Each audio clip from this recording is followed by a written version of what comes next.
নমস্কার সকলকে। Hello everyone. আজকে একটু অন্য পদ্ধতিতে আপনাদের সামনে এলাম এবং যেটা অবশ্যই খুব গুরুত্বপূর্ণ এবং আশা করছি আপনাদের হেল্প হবে। আজকে আমি এনটিইউজিসি নেট অ্যান্ড সেট এক্সামের সিলেবাস নিয়ে আলোচনা করব এবং আমি হাতে কলমে লিখে নিয়ে এসেছি এবং খাতায় কলমে আপনাদেরকে এখানে বলবো, যাতে করে কোনো রকম অসুবিধে না হয় বুঝতে।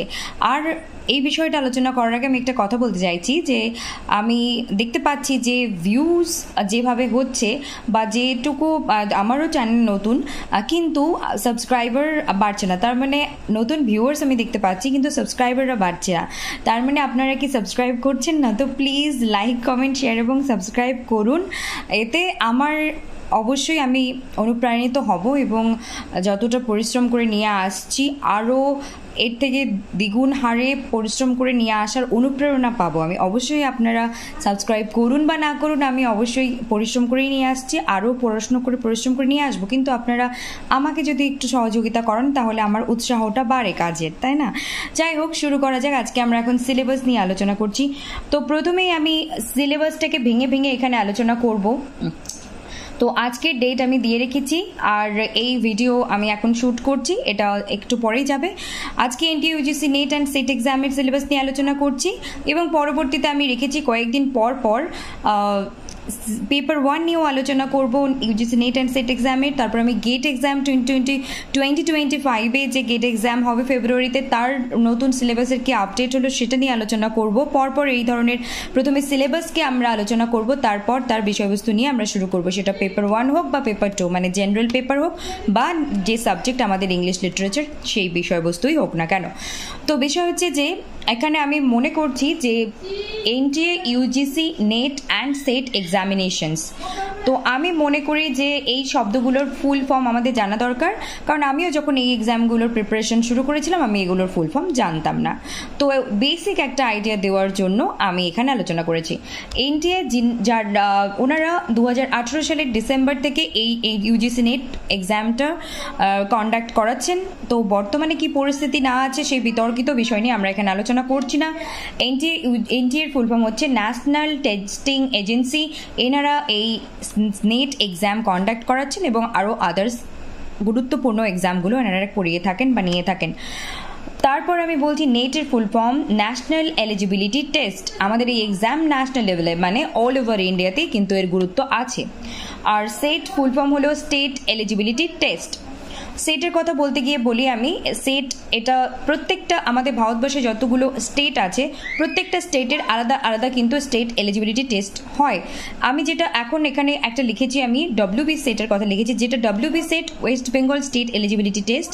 আর যখন যে স্টেটের সেট হবে সেটার আগে বসে সেই মানে সেই স্টেটের যেটা প্রথম যে আমরা পাই লেটারগুলো সেটা দিয়ে বসিয়ে সাজিয়ে বলা হয়ে থাকে। সেটা মহারাষ্ট্র সেট হতে পারে, হারবা বা আরও যে যে আছে সেট এক্সাম হয় যে যে স্টেটে, তো সেটা। আর এসএলইটি স্টেট লেভেল এলিজিবিলিটি টেস্ট, তো আমরা নিজের স্টেটে যখন দিচ্ছি সেটা ওয়েস্ট বেঙ্গল সেট হচ্ছে। আবার অন্যান্য স্টেটে যেটা হচ্ছে, যখন আমরা আমাদের নিজের স্টেট থেকে অন্য কোনো স্টেটের সেট এক্সাম দিতে যাচ্ছি বা সেট এক্সাম পাস করে গিয়ে যখন কোনো চাকরির জন্য অ্যাপ্লাই করছি, তখন কিন্তু সেটা এসএলইটি বা স্টেট লেভেল এলিজিবিলিটি টেস্ট এই ক্যাটাগরিতে পড়ছে। তো এটা আমি জাস্ট একটা বেসিক আইডিয়া পাওয়ার জন্য বললাম। যদি আমি বিষয়টাকে আমি আরও দেখবো গুগল সার্চ করে এবং আরও খুঁজে দেখবো যে কিছু আছে নাকি এর সঙ্গে, থাকলে পরবর্তীতে ইনফরমেশন হিসেবে আপনাদের সঙ্গে আলোচনা করব।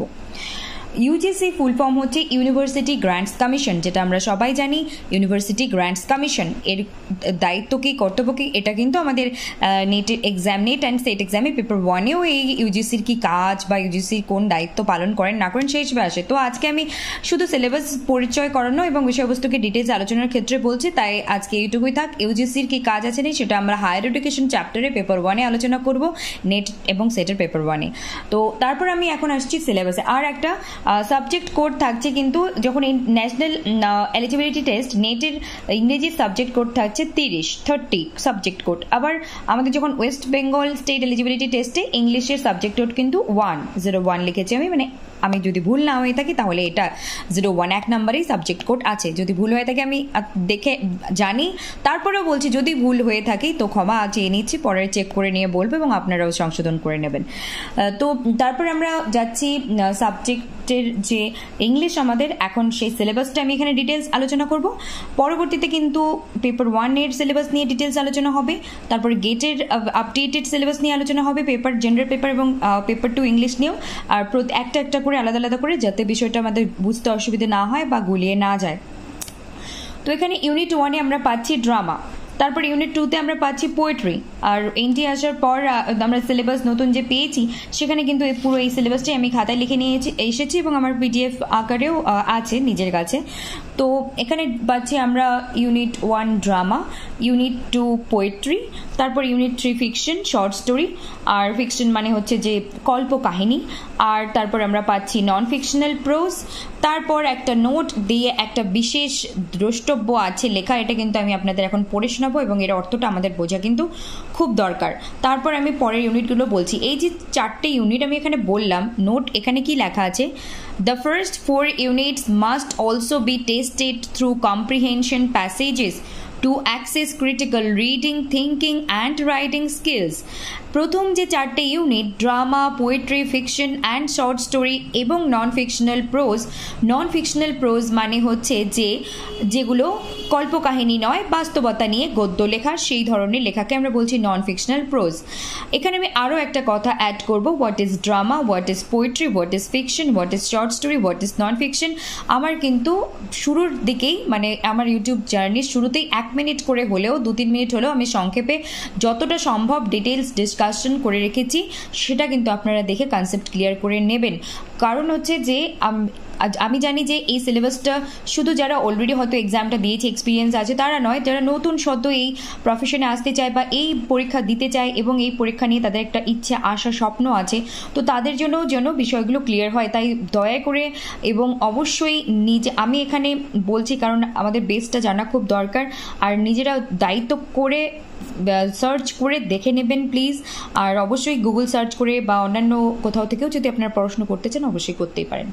তো first 4 units must also be tested through comprehension passages. এই যে আমরা 4টে ইউনিট পেলাম, কম্প্রিহেনশন প্যাসেজ মানে আমি বলে দিচ্ছি, আমরা যখন ক্লাস 9, 10 এবং 11, 12-এ আমরা দেখতাম সিন আনসিন প্যাসেজ, তো এখানে আমি বলতে পারি যে আনসিন প্যাসেজ। তো এখানে কি হচ্ছে যে কম্প্রিহেনশন প্যাসেজ, কতগুলো প্যাসেজ থাকবে, মানে সেটা গদ্য আকারেও থাকতে পারে, পদ্য আকারেও মানে কবিতার আকারে, পোয়েট্রির আকারেও থাকতে পারে, আবার প্রোজ বা গদ্যের আকারেও থাকতে পারে। সেই প্যাসেজ পড়তে হবে, পড়ে আমাদের বুঝতে হবে। এটা কিন্তু পেপার 2 এর কথা বলছি আমি। ইংলিশ এটা কি করছে, টু অ্যাসেস ক্রিটিক্যাল রিডিং, যে আমরা ক্রিটিক্যালি যে পড়াশোনাটা দেওয়া আছে সেটা রিডিং পড়ে কি বুঝতে পারছে কিনা, থিঙ্কিং সেই ধারণাটা আমরা কি ক্লিয়ার হচ্ছে কিনা, অ্যান্ড রাইটিং স্কিলস, এটা দক্ষতা বোঝার জন্য কিন্তু এই 4টে ইউনিটে এই ধরনের প্রশ্ন আসবে কম্প্রিহেনশন প্যাসেজ হিসেবে।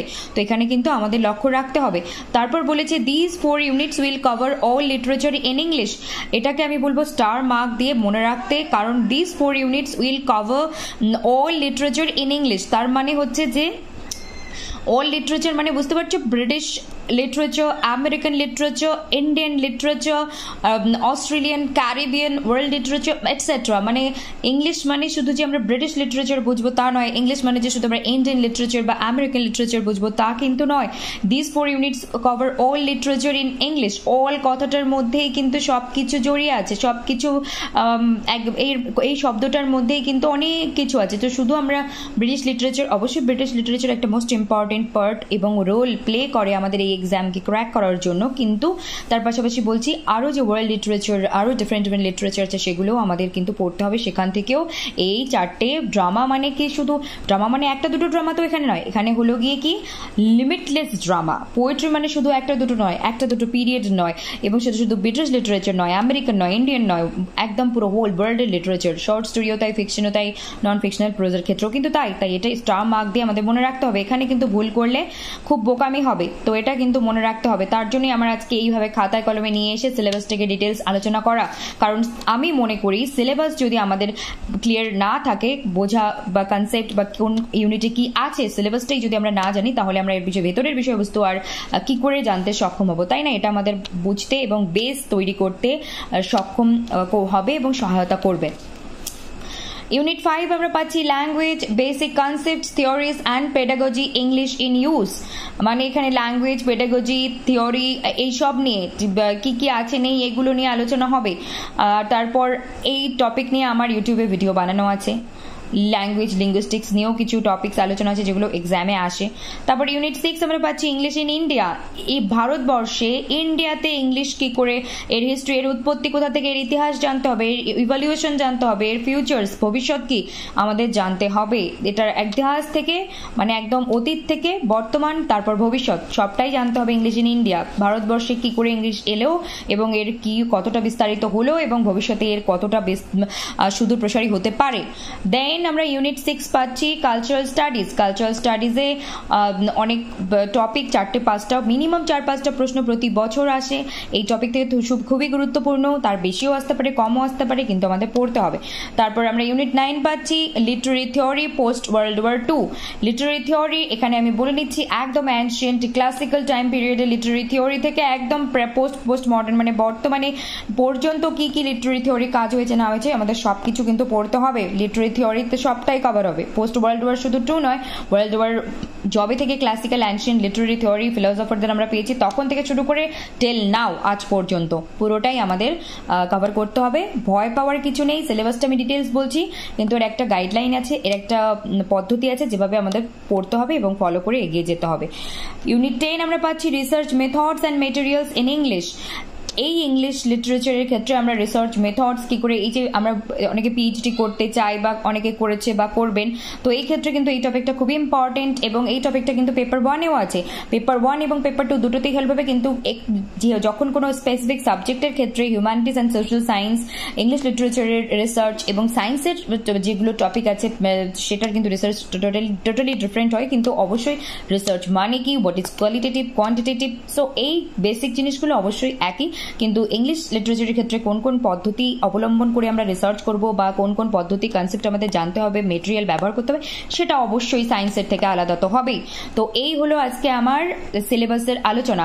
ভয় পাওয়ার কিচ্ছু নেই। আর আমি বলবো যে এটা যদি পিডিএফ আকারে থাকে প্রিন্ট আউট বার করে নিয়ে হাতের কাছে যে বা যারা যে সেমিস্টারই থাকো না কেন, যারা ছোট আমার থেকে বয়সে তাদের যে সেমিস্টারই তোমরা থাকো না কেন বা তোরা থাক না কেন, আর যারা আমার থেকে সিনিয়র বা সমবয়সী তাদেরকেও বলছি যে বা যারাই থাকুন না কেন, যদি আপনারা এনটিইউজিসি নেট বা সেটের কথা নয়, যে কোনো কম্পিটিটিভ এক্সামের জন্য আমি মনে করি যে সিলেবাসটা প্রিন্ট আউট হিসেবে হোক বা খাতায় লেখা হিসেবে হোক, হাতের কাছে একটা কপি থাকতেই হবে সিলেবাসের, এবং প্রয়োজনে আমাদের সবসময় সেটাকে হাতের কাছে রাখতে হবে, দেখতে হবে, বুঝতে হবে এবং অবশ্যই সিলেবাসকে ফলো করে করে আমাদের এগিয়ে যেতে হবে। এইভাবে যদি আমরা ভেঙে ভেঙে আলোচনা করি নিই তাহলে কিন্তু আমাদের বুঝতে সুবিধা হবে। পরবর্তীতে আমরা যখন পড়াশোনা করবো যে কোন ইউনিট থেকে কোনটা, কোন বিষয়টা কোথায় আমরা পেয়েছিলাম মনে রাখতে। তো আজকে এই হলো আমার সিলেবাস আলোচনা করা। আর যাহাই এনটিইউজিসি নেটের সিলেবাস সেটাই ওয়েস্ট বেঙ্গল সেটের সিলেবাস, এবং আমি বলতে পারি অল ওভার ইন্ডিয়াতে যতগুলো সেট এক্সাম হয় তার একই সিলেবাস, কারণ এই উপরই নেট এবং সেট দুটোই আমরা সবসময় বলতে শুনি নেট সেট, তো সিলেবাসটা সম্পূর্ণ একই, কিন্তু কোয়েশ্চেন অবশ্যই নেটের একটা ন্যাশনাল লেভেল আর সেট স্টেট লেভেল, তো সেখানে কোয়েশ্চেনের স্ট্যান্ডার্ড বা কোয়েশ্চেনের ডিফিকাল্টি লেভেল অবশ্যই একটা ইনক্রিজ এবং ডিক্রিজ তো হবেই কোয়েশ্চেনের লেভেলটা, বাট এই টপিক, এই সাবজেক্ট, এই বিষয়বস্তু কিন্তু একই, তাই ভয় পাওয়ার কিছু নেই। আমরা এর পরের দিন আলোচনা করব গেট এক্সাম নিয়ে আলোচনা করব, আপডেট গেট এক্সাম নিয়ে। কেন আমি আপডেটেড সিলেবাসের কথা বলছি, 2020-21 থেকে যখন শুরু হয়েছে এক্সাম তখন থেকে প্রত্যেকটা আইআইটি ইনস্টিটিউশন এই গেট এক্সাম কন্ডাক্ট করেন, তো প্রতিবারই কিছু না কিছু অবশ্যই কিছু বেসিক জিনিস তো থাকে, সেম একই থাকে, কিন্তু ওনারা প্রতি বছর কিন্তু এই সিলেবাসকে আপডেট করেন, আপডেটেড ভার্সন নিয়ে আসেন, কিছু প্রত্যেকটা আইআইটি নিজের মতো করে কিছু জিনিস অ্যাড করেন, তো সেই জন্য আমি গেটের সিলেবাস আলোচনা করব, কিন্তু আবার যখন আপডেটেড সিলেবাস আমরা আমরা সম্ভবত অগস্ট মাসে পেয়ে যাব, পাওয়ার পর কিন্তু আমি আবার আলোচনা করব। তো আগামী দিনে আমি দেখছি যে পেপার 1-এর সিলেবাস আলোচনা করব, তারপর গেটের পেপার 2 ইংলিশ আলোচনা করব, গেটের পেপার 1-এ দুটো ভাগ আছে সেগুলো আলোচনা করব। সিলেবাস ইন ডিটেলস আলোচনা হয়ে গেলে তারপর আমরা একদম এটা আমার এগুলো বলার বিষয় হলো আগামী যে 6 মাস পর যে ডিসেম্বরে নেট হবে এবং ফেব্রুয়ারিতে গেট এক্সাম হবে 2025 এবং ডিসেম্বর বা জানুয়ারিতে ওয়েস্ট বেঙ্গল স্টেট এবং আদার্স যে স্টেট লেভেল এক্সামিনেশন আছে সেট এক্সাম হবে, সেই জন্য কিন্তু এই সিলেবাস নিয়ে আমার ডিসকাস করা। এটা কিন্তু আমাদের 6 থেকে 7-8 মাসের একটা প্ল্যান বা প্রিপারেশন নিয়ে শুরু হলো জার্নি, যেটা কন্টিনিউ হতে থাকবে এবং অবশ্যই আমি বলেই দেবো কখন কোনটা নিয়ে আমরা আলোচনা করছি না করছি অবশ্যই। তো এটা কিন্তু আমাদের মনে রাখতে হবে, খাতায় লিখুন বা প্রিন্ট আউট বার করে হাতের কাছে রাখুন, কিন্তু এটা হাতের কাছে থাকা চাই সিলেবাস। নমস্কার। আর অবশ্যই like comment share and subscribe করতে কিন্তু একদম ভুলবেন না। Please like comment share and subscribe, like comment share and subscribe, like comment share and subscribe. আর অবশ্যই আমরা কিন্তু এক্সাম পয়েন্ট অফ ভিউ থেকে আমি এরম একটা টার্গেট রাখছি, অবশ্যই আমি নিজেও এক্সাম দেবো। তো আমি এরম রাখছি যে আমার সঙ্গে আপনাদের সঙ্গে আমার, এবং আমরা যেন অবশ্যই এক্সামটা খুব ভালো নাম্বার পেয়ে স্কোর করে ক্র্যাক করে বেরিয়ে আসতে পারি, সেইভাবে কিন্তু আমরা প্রিপারেশন নিয়ে একসঙ্গে পড়ে এগিয়ে যাব। অবশ্যই আমি চেষ্টা করছি ইউটিউবেই যেন আপনারা পড়ে আপনাদের যেন এক্সাম হলে গিয়ে মনে হয় যে এখানেই আমাদের একটা সিলেবাস এবং বিষয়বস্তু কভার হয়েছে, যেটার থেকে মনে হচ্ছে একটা কনফিডেন্স তৈরি হয়েছে যে হ্যাঁ আমরা ক্র্যাক করতে পারবো বা হয়ে যাবে। তো সেভাবেই পেপার 1 এবং পেপার 2 আলোচনা হবে। একটু সময় লাগবে কারণ অনেক টপিক, তো কিন্তু ভয় পাওয়ার কিছু নেই, আমরা অবশ্যই একসঙ্গে পড়বো। অবশ্যই লাইক কমেন্ট শেয়ার এবং সাবস্ক্রাইব করতে কিন্তু ভুলবেন না। Good night, take care, bye bye, God bless you all, thank you all, and please like, comment, share and subscribe.